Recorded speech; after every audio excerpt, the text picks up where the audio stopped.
तो hello guys, bound black की एक और नई वीडियो के अंदर आप लोगों का बहुत बहुत स्वागत है। आज इस वीडियो के अंदर मैं आप लोगों को एक बहुत ही ज्यादा डिस्टर्बिंग फ्रेंच मूवी के बारे में बताने वाला हूं, जिसकी स्टोरी काफी ज्यादा डार्क तो है ही, लेकिन साथ ही साथ में बहुत ही ज्यादा इंटरेस्टिंग भी है। आपको बहुत पसंद आएगी, तो मेरे साथ में एंड तक बने जरूर रहना।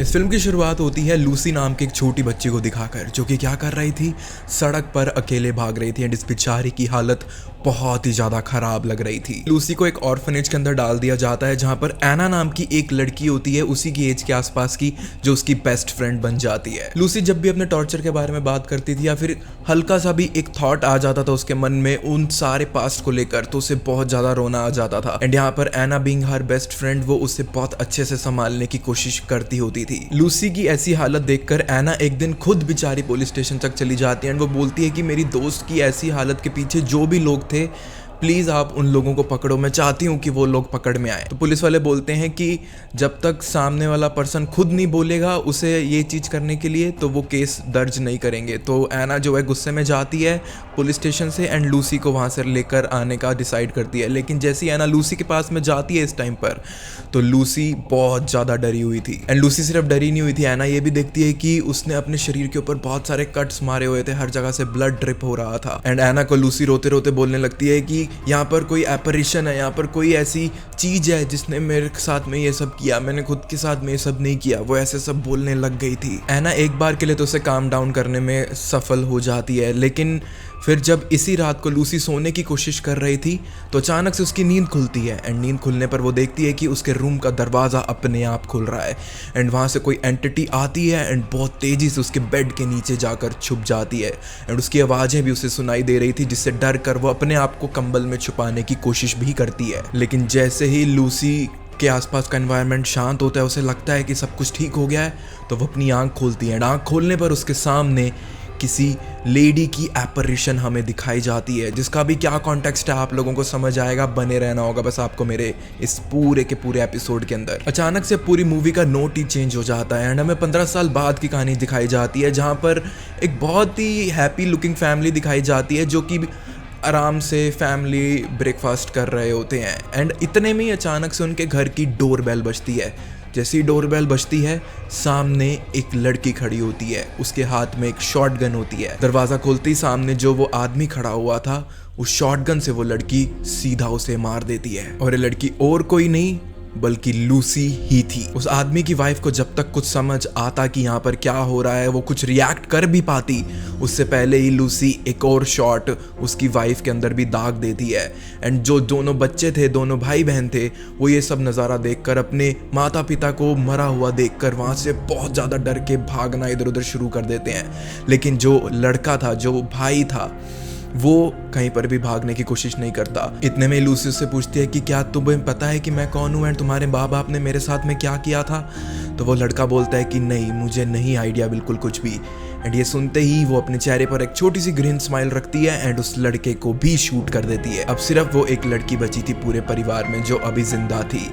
वो फटाफट अपने रूम में जाकर छुप जाती है एंड लूसी उसे भी ढूंढ लेती है। अब आप लोग सोच रहे होंगे कि लूसी शायद पागल हो चुकी है, इसकी वजह से उसे समझ नहीं आ रहा है कि क्या करना है, लेकिन ऐसा नहीं है। ये जो माँ बाप दिखाए गए हैं, जो दोनों मियाँ बीवी दिखाए गए थे, ये एग्जैक्टली वही लोग थे जो उस स्लोटर हाउस के अंदर लूसी को बहुत ज़्यादा टॉर्चर करते होते थे जब वो बस एक छोटी बच्ची हुआ करती थी। एंड लूसी जो है अपना बदला लेने के लिए यहाँ पर आई होती है, लेकिन लूसी को कैसे पता लगा ये वही लोग हैं एंड वो सही जगह जा भी रही है या नहीं, ये भी आपको पता लगेगा, बस बने रहना मेरे साथ में।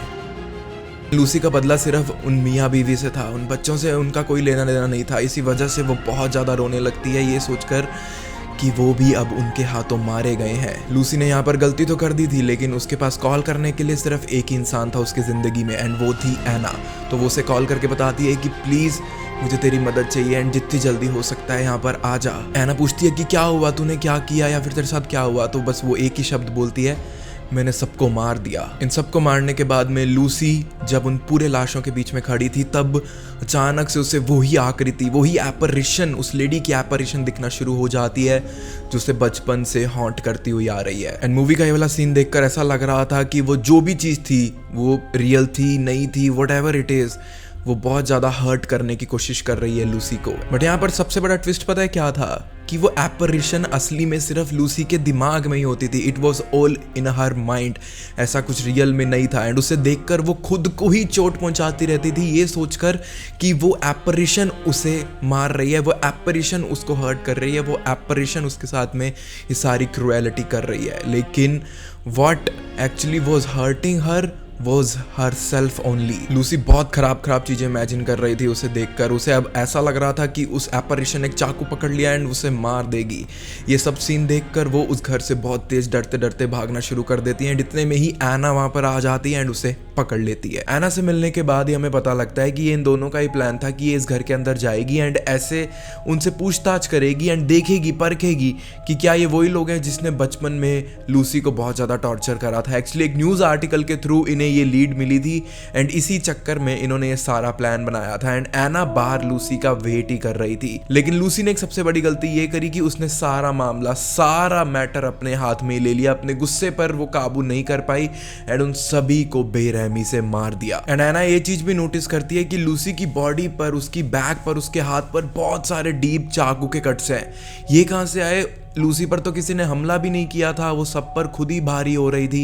एक्चुअली में लूसी को जो वो एपरिशन दिखती होती थी, उसने लूसी के ऊपर ये सब हमले करे थे। लेकिन यहाँ पर सबसे बड़ा ट्विस्ट यही है कि वो जो एपरिशन थी वो सिर्फ लूसी के माइंड में थी। एंड लूसी जो भी हरकत उस एपरिशन को करते हुए देखती थी वो खुद ही अपने साथ में करती होती थी। यानी कि जितना भी हार्म उसकी बॉडी पर उसे पहुंचा था वो उस एपरिशन, वो उस घोस्टली फिगर ने नहीं बल्कि लूसी ने खुद अपने आप के साथ में किया था। रियल लाइफ में भी ऐसा ही होता है ना दोस्तों, अपने ट्रॉमास को हम किसी चेहरे का फॉर्म दे देते हैं एंड खुद को ही ब्लेम करते रहते हैं। लेकिन शायद गलती उस इंसान की होती है जिसकी वजह से आप इस स्टेट के अंदर आए हो, ना कि आपकी गलती होती है कि आपको ये स्टेट फेस करना पड़ रहा है। लूसी के घावों पर पट्टियां वगैरह करने के बाद में एना उस घर के अंदर चली जाती है। घर के अंदर जाने के बाद में वो देखती है कि यहाँ पर लाशों के अलावा लिटरली कुछ भी नहीं है। एंड ये नज़ारा देखकर उसका जी बहुत ज़्यादा घबराना शुरू हो जाता है। एंड इनके प्लान में किसी को भी मारना कभी इन्वॉल्व था ही नहीं, स्पेशली बच्चों को तो बिल्कुल भी नहीं था। एंड एना के मन में एंड मेरे मन में भी एंड शायद आप लोगों के मन में भी अब यही सवाल आ रहा होगा कि लूसी ने यहाँ पर बहुत बड़ी गलती कर दी। क्या पता ये फैमिली वो फैमिली थी ही नहीं एंड ये एक निर्दोष फैमिली थी, एक हैप्पी फैमिली थी जो एक दिन ऐसे ही मारी गई। अब एना ये सब चीजें प्रोसेस कर ही रही थी, इतने लूसी भी घर के अंदर आ जाती है एंड एना उसकी मदद करते हुए उसके जितने भी कट्स थे उन सभी को स्टिच कर देती है अच्छे से। एंड ऐसा करने के बाद में वो जितनी भी लाशें थी उन सबको एक साथ बाथरूम में लाकर इकट्ठा कर देते हैं। एंड बाय द टाइम वो ये सब चीजें कर रहे थे वो ये भी सोच रहे थे कि अब नेक्स्ट स्टेप क्या लेंगे, बिकॉज ऑब्वियसली इतना बड़ा ब्लंडर होने के बाद में, इतना बड़ा प्लान चेंज होने के बाद में नेक्स्ट मूव के लिए टाइम तो लगेगा ही। क्रेजी थिंग इज कि ये सब हरकतें करते हुए भी डेड बॉडीज के बीच में भी इन दोनों का एक रोमांटिक मूवमेंट साथ में शुरू हो जाता है, विच जस्ट शोज कि एना कितना ज्यादा केयर करती है लूसी के बारे में। 15 साल से वो इसकी पागल हरकतों को झेल रही थी एंड एना की जगह शायद कोई भी और होता तो इतना टाइम तक किसी एक इंसान को नहीं झेल पाता। एंड अभी भी वो इससे इतना ज्यादा प्यार कर रही थी, विच जस्ट शोज कि एना डेफिनेटली लूसी के बारे में बहुत सोचती है। एना एंड लूसी उसी घर में रेस्ट लेने का डिसाइड करती हैं एंड उसी रात को जब वो सो रहे थे तो लूसी की अचानक आंख खुल जाती है कुछ शोर की वजह से। एंड वो शोर क्यों हो रहा था, लूसी अपने रूम की खिड़की की मदद से देखती है कि एना इतनी बारिश में भी उन लाशों को खुद से ठिकाने लगाने की कोशिश कर रही थी। एना जब एक एक बॉडी को ठिकाने लगा रही थी तब वो देखती है कि गैब्रियल जो मदर थी उन दोनों बच्चों की वो अभी भी जिंदा है। एंड एना जो है वो उसे रिएक्ट ना करने के लिए बोलती है, बिकॉज अगर वो रिएक्ट करेगी, कुछ भी आवाज करेगी तो लूसी को सुन जाएगी एंड वो फिर से अपना मेंटल स्टेट खो देगी एंड मे बी वो गैब्रियल की मदद नहीं कर पाएगी। लेकिन गैब्रियल बहुत ज्यादा पेन में थी, उसके अंदर शॉटगन की बुलेट्स घुसी हुई थी, तो हल्का सा मूवमेंट करते ही उसके मुंह से चीख निकल गई। उसकी चीख सुनकर लूसी भी वहां पर आ गई थी, लेकिन एना ने लूसी को शक नहीं होने दिया एंड गैब्रियल की बॉडी को इस वे में पकड़ लिया कि ऐसा लगे कि हाँ ये एकदम डेड बॉडी है, कोई भी जिंदा एलिमेंट नहीं बचा है इसके अंदर। एंड एना सेफली गैब्रियल को उस घर से बाहर ले जाती है, लेकिन जैसे ही वो ऐसा करती है तो लूसी की चीखने चिल्लाने की आवाज़ उस घर में से आने लगती है। एंड एना जब अंदर जाती है तो उसे पता लगता है कि लूसी को फिर से वही एपिसोड हो रहा है जिसके अंदर उसे वो घोस्टली डरावनी सी फिगर दिखती होती है जो उसे हर्ट करने के लिए, डराने के लिए हमेशा उसके पास आती रहती है। लेकिन ये फिगर असली में क्या है क्या नहीं वो तो अब आप लोगों को पता ही है, राइट? ओके, अब ये वाली चीज ना थोड़ी ध्यान से सुनना, बिकॉज लूसी को वो ही लेडी क्यों दिखती रहती थी, क्यों उसके दिमाग में वो लेडी बैठी थी, अब इस चीज को एक्सप्लेन करा गया है मूवी के अंदर। एना जब लूसी की स्क्रीम सुनकर उसकी मदद करने के लिए आती है तब वो उसके रूम का दरवाजा तोड़कर उसे एक किसी और खुफिया रूम के अंदर ले जाती है जहां पर वो थोड़ा शांत हो सके।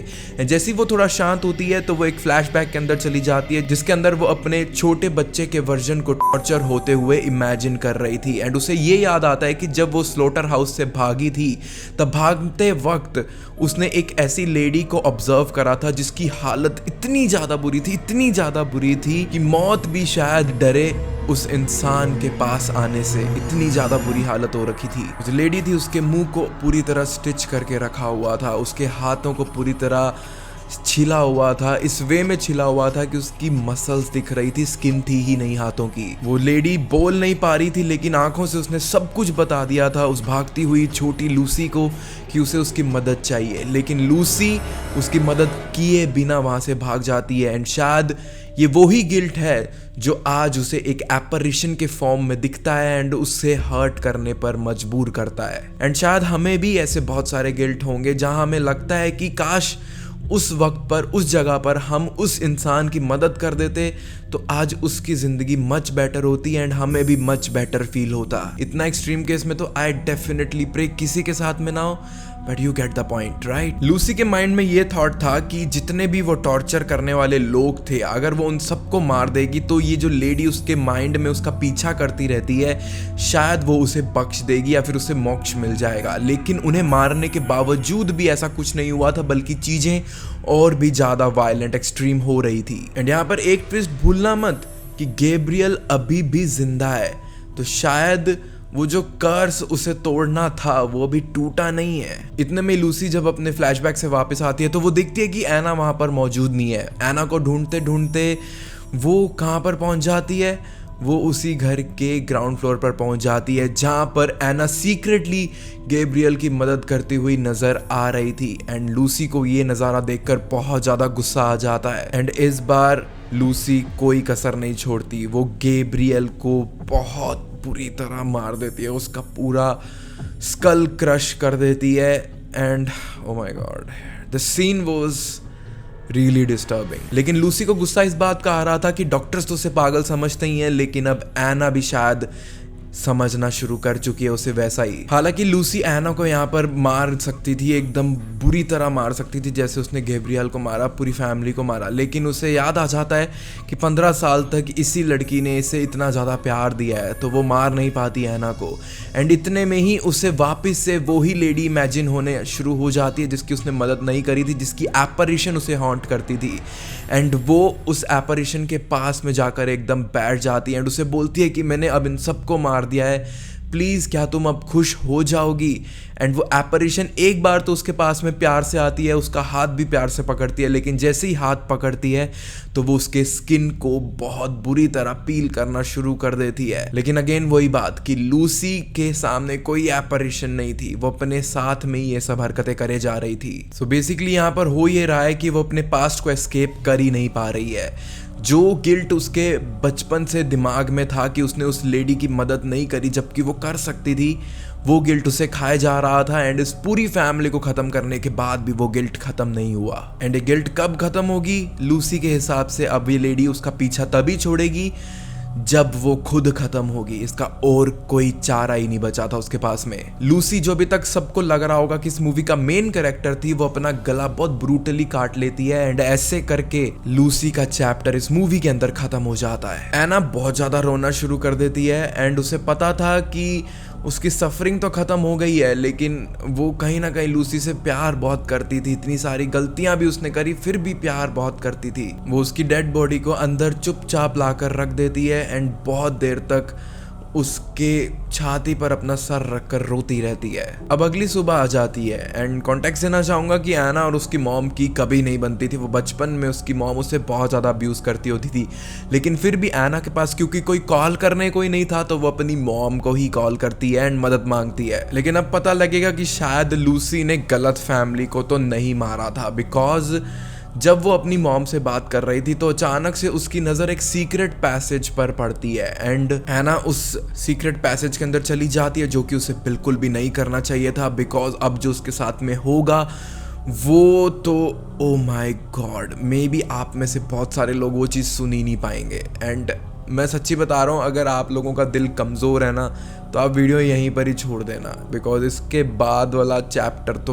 बहुत ज़्यादा क्रेजी हो जाएगा वीडियो का। एनीवेज, जब वो सीक्रेट पैसेज के अंदर गई तो वहाँ पर पूरा हॉलवे था एंड जगह और भी नीचे जा रही थी, लेकिन जब वो वहाँ पर पहुँची तो वो देखती है कि ये वाले सीक्रेट जगह पर तो ताला लगा हुआ है, लेकिन फॉर्चुनेटली चाबियाँ वहीं पर ही मौजूद थी। वो लॉक खोलने के बाद में जब वो नीचे जाती है तो उसके होश उड़ जाते हैं, बिकॉज वो एक लड़की को वहाँ पर पाता हुआ देखती है जिसकी हालत बद से बदतर थी। लाइक कैसे एक्सप्लेन करूं, पूरी स्किन उसकी पील करी हुई थी, एकदम हड्डियां दिख रही थी, माल न्यूट्रिशन थी। ओ my god, like oh fuck भाई, I can't even explain honestly. उस लेडी की स्किन बहुत ही ज़्यादा वियर्ड सी थी, उसके पूरी बॉडी के ऊपर डीप कट्स थे दुनिया जहान के, उसकी आंखों पर एक मेटल ब्रैकेट लगाया हुआ था जो कि उसके पूरे स्कल से कनेक्टेड था। किससे कनेक्टेड था? लिटरली स्क्रूज एंड बोल्ट से कनेक्टेड था। सो सोचो कि जब उन्हें निकालना होगा तो कितना ज़्यादा पेन होगा, अनइमेजिनेबल होगा। फिर भी एना ने उस लेडी की मदद करते हुए उसे वहाँ से निकाला एंड उस घर के ठंडे ठंडे बाथ टब के अंदर जाकर डाल दिया, लेकिन इतना काफ़ी बिल्कुल भी नहीं था। अब एना जो है उसके सर से वो प्लेट निकालने की कोशिश कर रही थी एंड जब वो ऐसा कर रही थी तो इतना ज़्यादा ब्लड लॉस हुआ, इतना ज़्यादा ब्लड लॉस हुआ कि पूरा बाथ टब रेड हो गया था।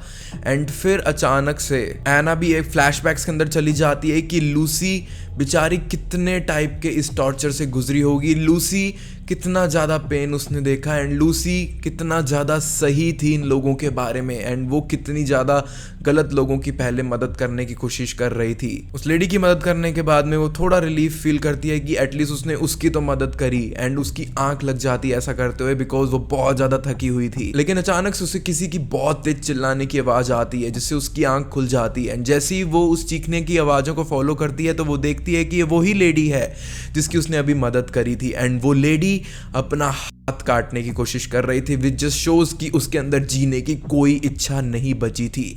जब एना ने उसे ये सब हरकतें करने से रोका तो वो उसे धक्का देकर अपना सर दीवार में घिसना शुरू कर देती है।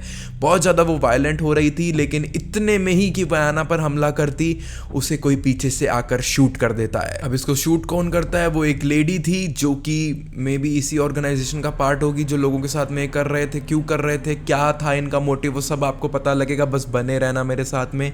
वो लड़की जो थी अपने बाकी सब लोगों को साथ में लेकर आई थी, बिकॉज जो उनका कोड वर्ड था, जो इनके कॉल्स थी जो उन्हें उठानी थी, उस फैमिली को उठानी थी जो कि लूसी ने ख़त्म कर दी, वो नहीं उठाई थी, तो ये जांच करने आए थे एंड दे वर राइट, यहाँ पर वो लोग मौजूद नहीं थे। अब एना को जो है वो नीचे उसी जगह पर लेकर जाकर बांध देते हैं एंड जो भी बॉडीज थी उस घर के अंदर, 4 फैमिली वालों की एंड एक अब इस लड़की की एंड लूसी की, उन सबको वो एक खड्डा खोदकर सब उसमें फेंक देते हैं। एंड जब एना को नीचे बंदी बनाकर लेकर जाते हैं तो फिर हमें इस ऑर्गेनाइजेशन की लीडर मैडम मुसेल से भी मिलवा दिया जाता है एंड इनके आने पर हमें सब कुछ क्लियर हो जाता है कि ये सब चीज़ें क्यों हो रही थी, क्यों बेचारी उस लूसी को टॉर्चर किया गया था and basically the whole agenda. Actually ये एक सीक्रेट सोसाइटी है जो कि जवान लड़कियों को पकड़कर उन्हें टॉर्चर करते हैं, उन्हें ऑपरेट करने की कोशिश करते हैं अपने वे में, बिकॉज ये एक मार्टर बनाने की कोशिश कर रहे थे, जो कि मूवी का नाम भी है। मार्टर एक ग्रीक वर्ड है जिसका मतलब होता है विटनेस, यानी कि गवाह। एक ऐसा गवाह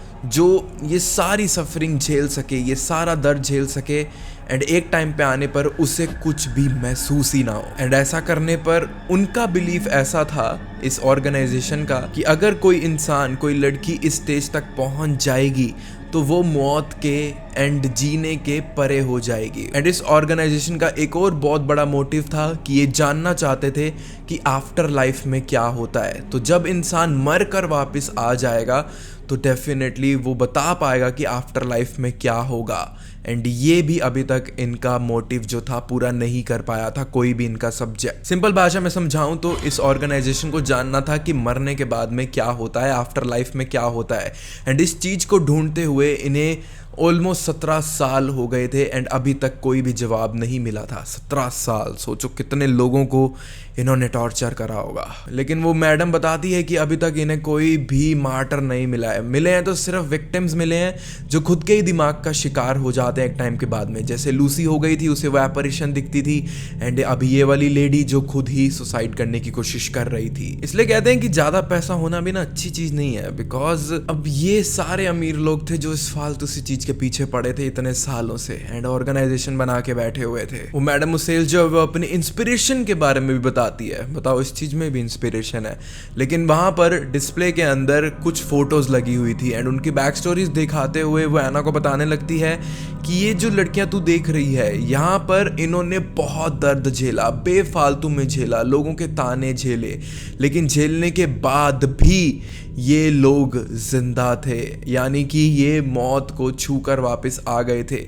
इसी वजह से दुनिया में 2 ही 3 मार्टर अभी तक हमें मिले हैं, लेकिन ये वही मार्टर हैं एंड हम अपना एक मार्टर बनाना चाहते हैं। एंड इन्हीं मार्टर्स को देखकर ये ऑर्गेनाइजेशन बनाई गई थी एंड तब तक ये ऑर्गेनाइजेशन काम करती रहेगी जब तक इन्हें खुद का एक मार्टर नहीं मिल जाता। एंड यहाँ पर अब क्या होने वाला था, आप में से बहुत सारे लोगों ने शायद गेस कर लिया होगा। अब इनकी नई सब्जेक्ट कौन थी? अनफॉर्चुनेटली एना हरसेल्फ। उसे बांध दिया जाता है बेड़ियों से एंड एक कैबिन के अंदर फेंक दिया जाता है। वो बहुत ज़्यादा चिल्ला रही थी, रेजिस्ट कर रही थी, उस जगह से निकलने की कोशिश कर रही थी, लेकिन ऑब्वियसली कुछ भी नहीं होने वाला था। लेकिन एना के साथ में क्या होने वाला था वो ऑब्वियस बिल्कुल नहीं है। ये शायद अभी तक की सबसे ज़्यादा डार्क चीज़ होगी जो मैं बोलूँगा। बहुत सारे दिन बीत गए, एना को कुछ खाने को भी नहीं मिलता था। खाने को मिलता था तो गीली मिट्टी उसे खिलाई जाती थी जो उससे खाई भी नहीं जाती थी। उसकी हालत बद से बदतर हो रही थी, उसके पूरे बाल भी उन्होंने काट दिए थे। इतना ज़्यादा वो मारते होते थे कि अब मार का तो असर उसे फील ही नहीं होता था। उससे बॉडी जो है पूरी तरह नम हो गई थी। कुछ ही दिनों में यहाँ पर बंदी बनने के बाद में उसकी वो हालत हो गई थी कि वो खुद को भी नहीं पहचान पा रही थी। एना की पिक्चर आप खुद ही देख लो। क्या लग रहा है कि ये वही हंसती खेलती लड़की थी जो कि बस एक ही मोटिव के साथ में जी रही थी कि उसे अपनी दोस्त लूसी का ध्यान रखना है। यहाँ पर अब इनकी ऑर्गेनाइजेशन में से एक बंदा आता है एंड वो इसे बोलता है कि टेंशन की बात नहीं है। अनफॉर्चुनेटली टेंशन की बात थी, बिकॉज वो बोलते हैं कि अब तुम्हारी सफरिंग खत्म हो जाएगी। एना अब स्टेज तक तो पहुंच गई थी कि वो खुद से ही बातें करने लग गई थी एंड खुद से बात करके वो खुद को ही टॉर्चर करती थी कि वो खुद से बात क्यों कर रही है। एंड इसी के साथ साथ में ऑर्गेनाइजेशन उसे ये भी बताती है कि वो सिर्फ लास्ट पड़ाव के लिए बची है। उसने सारे पड़ाव को क्लियर कर लिया एंड बहुत अच्छे से पास हुई है वो इन सब चीज़ों के अंदर।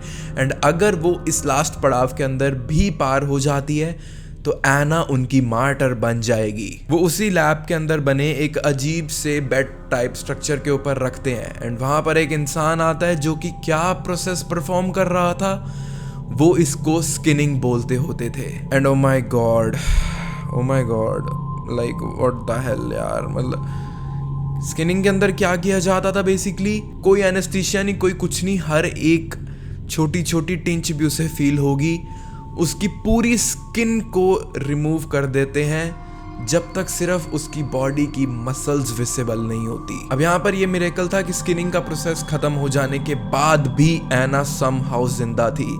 एंड इसी घर के अंदर और जो लोग मौजूद थे, जैसे उनके पास में खबर पहुंचती है तो वो मैडम मुसेल को जो है फटाफट फ़ोन कर देते हैं एंड बोलते हैं कि शायद अब हमें फाइनली अपनी मार्टर मिल गई है, जल्दी आप लोकेशन पर आ जाओ। वो तो पूरी लाइफ अपनी इस चीज़ का वेट कर रही थी, तो वो फटाफट एना के पास जाकर सीधा उससे सवाल पूछती है कि क्या तुमने आफ्टर लाइफ का एक्सपीरियंस किया, क्या तुम दूसरे डायमेंशन में घूम कर आई हो। अब एना मैडम लुसेल को वो चीज़ बता तो देती है, लेकिन उसके अलावा ना हमें एक बार के लिए बताया जाता है कि वो क्या चीज़ थी एंड ना ही मैडम लुसेल के अलावा किसी और को पता लगता है। अब अगले दिन इसी घर के अंदर इन ऑर्गेनाइजेशन के सारे लोग, मोस्टली जो पावरफुल लोग थे, वो आ जाते हैं, इकट्ठा हो जाते हैं। वो आकर फटाफट नॉकिंग करते हुए पूछने लगता है कि जल्दी बताओ मुझे कि तुम्हारे पास में इन सब का क्या आंसर है। 17 साल हो गए हैं इस चीज को, अब उससे इंतजार नहीं हो रहा है। एंड कमरे के बाहर की साइड जो इंसान था वो किसको बोल रहा था ये सब चीजें?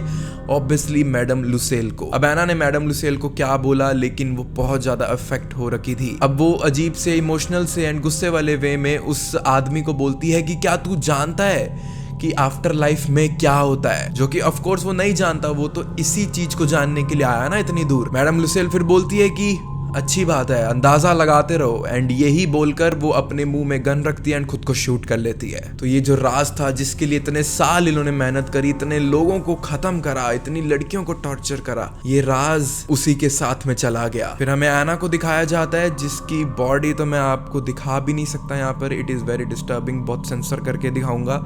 एंड अभी ये बेचारी इस स्टेट में है कि ना ये बोल सकती है ना ये हिल सकती है, बस ये कहने के लिए जिंदा है, कहने के लिए एक मार्टर है। अकॉर्डिंग टू द मूवी पूरे 2.25 घंटे तक एना आफ्टर लाइफ में बिताती है। एंड ओ माय गॉड, यहाँ पर बेचारी को डेथ भी शायद टच करने में घबराए, इतनी ज्यादा बुरी हालत थी इसकी। क्रेजी थिंग इज कि मूवी यहीं पर ही एंड हो जाती है। एंड अब आप लोग सोच रहे होंगे कि ये क्या था, ये किस टाइप की एंडिंग थी?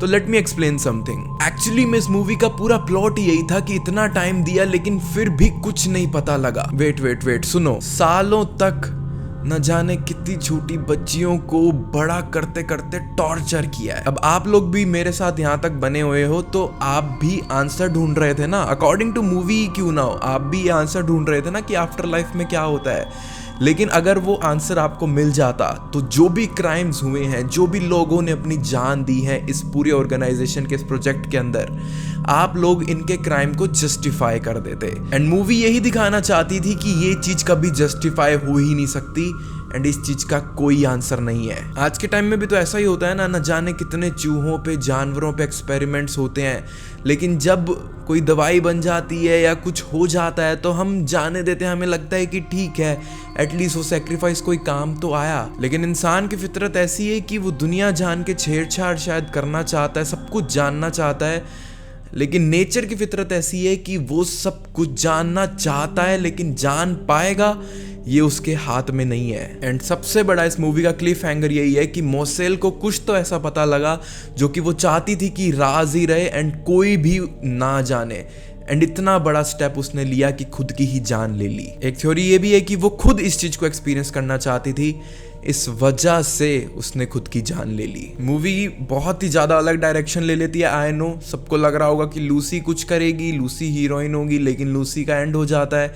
एना जो कि बस एक नॉर्मल केयर टेकर दिखाई थी, वो जाकर आखिर में इनकी मार्टर बनती है। एंड जो डायरेक्टर हैं इसके, आप पढ़ना उनके बारे में, ये पूरी मूवी उन्होंने अपने उस फेस के अंदर लिखी थी जब उनके दिमाग के अंदर सुसाइडल थॉट्स आते थे, वो डिप्रेशन से फेस कर रहे थे। मैं ज़्यादा डिटेल में नहीं जाऊंगा इस चीज़ की, बट हाँ, if you want read about it you definitely can. And दोस्तों, थैंक यू सो मच यहाँ तक बने रहने के लिए। Happy new year to everyone, I love you all. And मैं जल्दी पक्का इस बार मिलूंगा आपसे एक नई वीडियो के अंदर। तब तक के लिए प्लीज़ अपना ध्यान रखना। Good bye and take care.